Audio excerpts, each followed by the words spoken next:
What Camilla just realized behind closed doors is that a title, without institutional authority, is nothing more than a hollow word.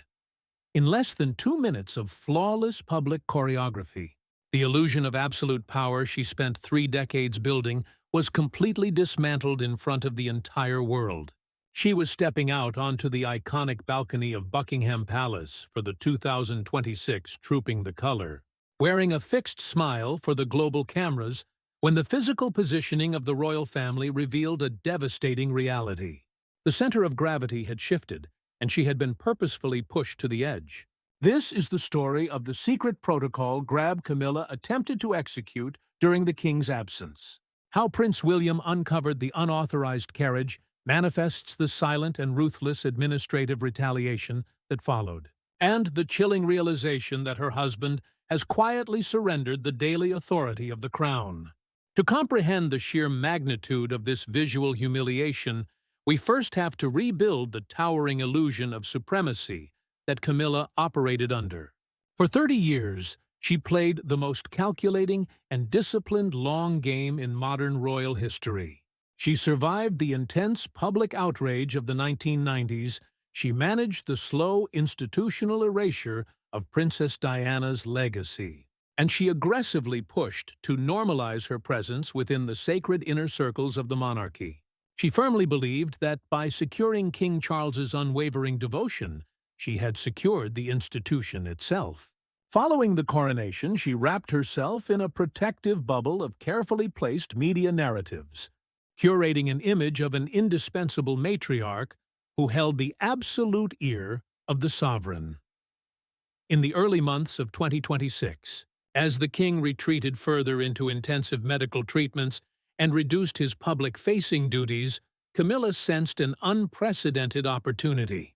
She stepped into the vacuum of leadership not as a supportive consort, but as an acting sovereign. She began leading major state events, commanding the attention of foreign dignitaries, and managing the daily domestic environment of the palace with unquestioned authority. Viewers noticed her increasingly assertive posture at public engagements, projecting a narrative that she was the steady hand guiding the monarchy through its darkest hour. She felt completely untouchable, convinced that her proximity to the ailing king gave her the ultimate veto power over the future of the institution. That sense of absolute invincibility drove Camilla into a fatal, reckless miscalculation regarding the most important military and public event on the royal calendar. The 2026 Trooping the Color was not just a parade, it was the ultimate visual declaration of the monarchy's survival and continuity. Behind the scenes, what appears to be true is that Camilla's office quietly initiated a series of administrative requests to alter the traditional carriage assignments and the highly scrutinized balcony positioning. Recognizing that King Charles would likely remain seated or take a less prominent physical stance due to his health, Camilla sought to center herself entirely. Her goal was to stand alone at the absolute focal point of the balcony, visually isolating herself as the supreme executive power of the crown. But her strategy went far beyond elevating her own status. To achieve this narrative of isolated supremacy, Camilla attempted to use the administrative ledgers to push Prince William and Princess Catherine slightly to the periphery. She drafted protocol requests that would have placed Catherine in a subordinate carriage during the procession and relegated the Prince and Princess of Wales to the physical edges of the balcony formation. For Camilla, this was a calculated move of commercial desperation. She knew her constitutional relevance was tied entirely to her husband's lifespan. By physically dominating the global imagery of Trooping the Color, she hoped to project an untouchable authority that the British public and the royal courtiers would be forced to accept, cementing a legacy that the next generation could not easily erase. However, inside the modern British monarchy, the illusion of power always shatters against the cold reality of administrative discipline. Prince William does not manage the affairs of state like an heir waiting patiently in the wings. He oversees the family's logistical operations with the forensic, unyielding precision of a military commander. As the de facto supervisor of the royal household's public engagements, William receives detailed digital audits of all event logistics and protocol changes. When the unauthorized carriage manifests and the altered balcony schematics crossed his desk, the strategy was immediately unmasked. William did not see a queen merely trying to support her ailing husband. He saw a calculated, cynical attempt to exploit the king's physical weakness and visually erase the undeniable future of the monarchy. For William, this crossed a sacred line. This was not just about balcony placement. It was a direct assault on the legacy of his mother and the hard-won stature of his wife. For decades, William watched in silence as Camilla attempted to overwrite the history that had broken his family. He never complained publicly, and he never lashed out in the press. He simply mastered the rules of the institution and waited until he held the absolute highest ground. Now, viewing Camilla's attempt to sideline Catherine Williams' silent, enduring grief for Diana, transformed into an impenetrable, weaponized shield. He understood that if he allowed Camilla to dictate the visual hierarchy of the crown on its most important day, he would be permitting the ultimate institutional erasure of the true bloodline. That is where the story changes, and it changes with devastating consequences. William executed a silent, institutional retaliation that bypassed Camilla completely.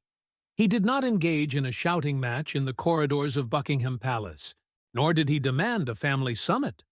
Instead, he utilized the strict administrative machinery of the palace, heavily supported by the unyielding authority of Princess Anne.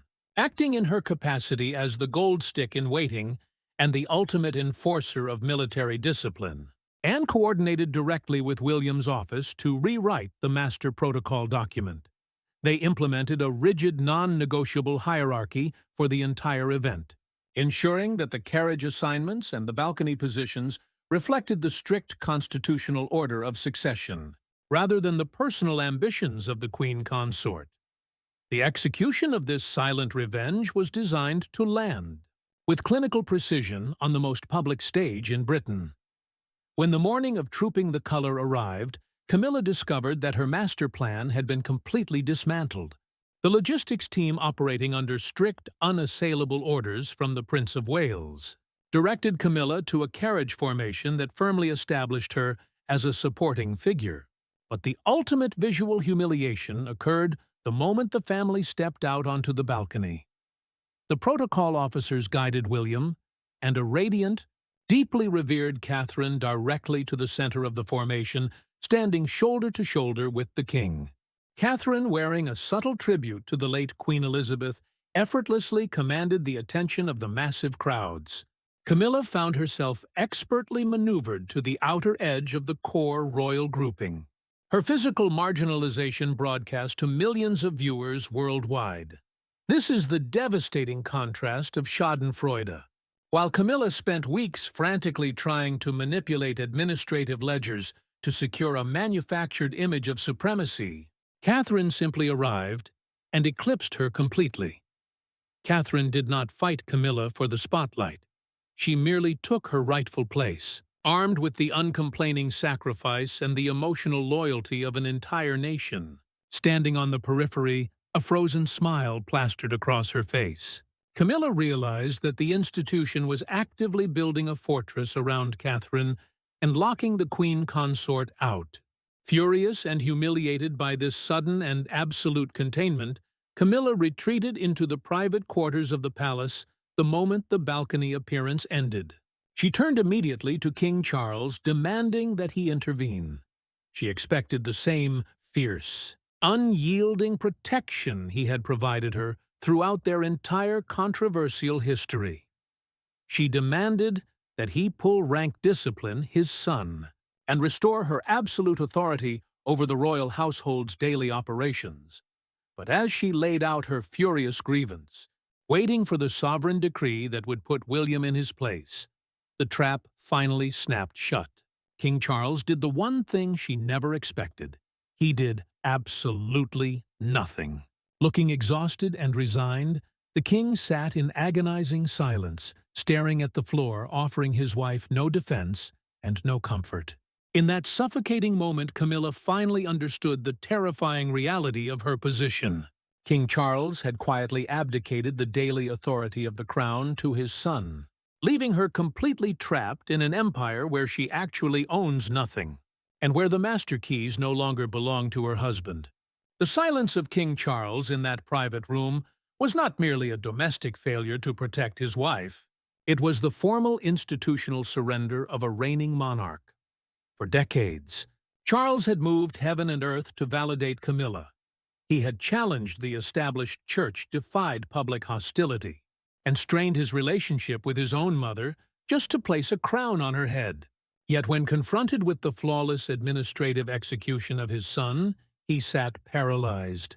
His silence was the definitive psychological climax of their entire partnership. Charles was not simply choosing his son over his wife. He was acknowledging a brutal constitutional reality. The king understood that the sovereign is merely a temporary custodian, while the crown itself belongs to the future. By refusing to overrule William, Charles effectively signed the decree of his wife's impending isolation, leaving her to face the machinery of succession completely unprotected. This profound abandonment forced Camilla to confront the true scope of her commercial desperation. To the casual observer, a British queen is surrounded by unimaginable wealth, moving through historic castles and guarded by elite state security. But behind the velvet ropes of the palace, the financial architecture tells a completely different story. Camilla owns absolutely nothing. When Charles ascended the throne, the multi-billion-dollar engine of the Duchy of Cornwall passed automatically, and entirely into the hands of Prince William. This estate is not an honorary title. It is a massive corporate reality that controls the private wealth, the agricultural lands, and the discretionary funding that sustains the daily lives of the royal family. William controls the liquid assets. William controls the property leases. William controls the payroll. In the most literal sense, Prince William is his father's landlord. If King Charles passes away, William assumes immediate control of the Duchy of Lancaster and all sovereign estates. Camilla will not inherit a single palace. She will not control a single administrative ledger. The contrast between Camilla's high-stakes ambitions and her actual security is devastating. Unlike the late Queen Mother, who enjoyed an independent palace, a massive personal staff, and a virtually unlimited institutional overdraft, supported by a deeply devoted public, Camilla faces a chillingly isolated future. The private property Charles recently purchased in Wiltshire, using his personal funds, was not a romantic retreat. It was an emergency life raft. It stands as undeniable forensic proof that both Charles and Camilla know she will be quietly, but firmly evicted from the inner sanctum of royal power the moment her husband's reign ends. What looked like a simple disagreement over a balcony position was actually the moment.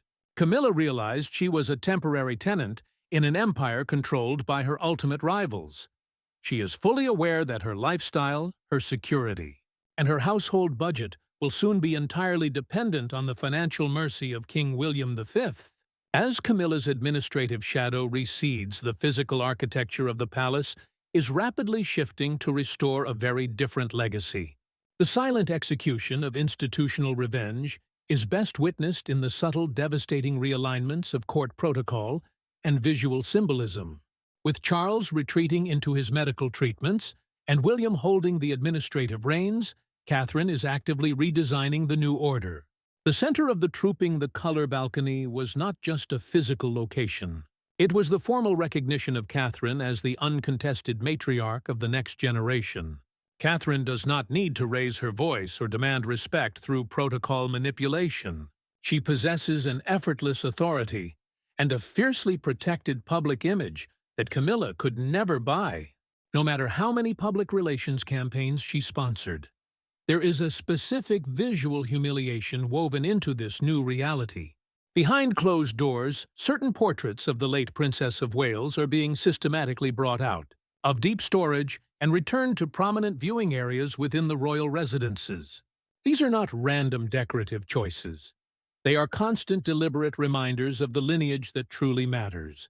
More crucially, the allocation of historic jewelry, which represents the ultimate physical manifestation of sovereign favor, has been locked down.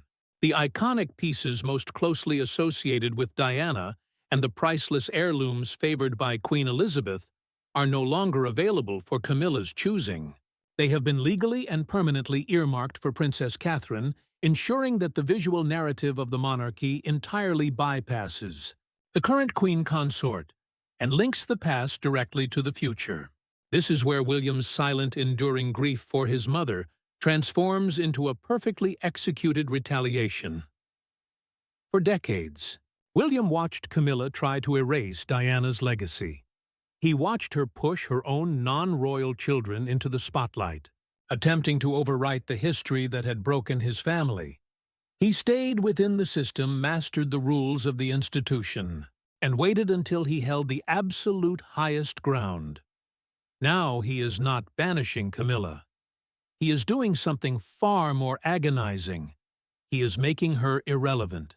He is forcing her to watch as the legacy of his mother is restored and elevated through his wife, while Camilla is reduced to a dependent who must ask for permission just to maintain her public dignity. The abdication rehearsals currently taking place behind closed doors at Buckingham Palace are simply the administrative paperwork for a transition that has already occurred. The world will eventually see a grand, dignified ceremony. The cameras will capture Charles stepping down with grace, citing his health, a reason the public will accept with deep sympathy. Camilla will be photographed smiling, wearing a beautiful coat, standing dutifully by his side. The press releases will praise her years of service, but those who know how to read the silent language of the palace will see the truth. They will know that behind the forced smiles and the perfectly choreographed exit, Camilla is walking out of the side door of history.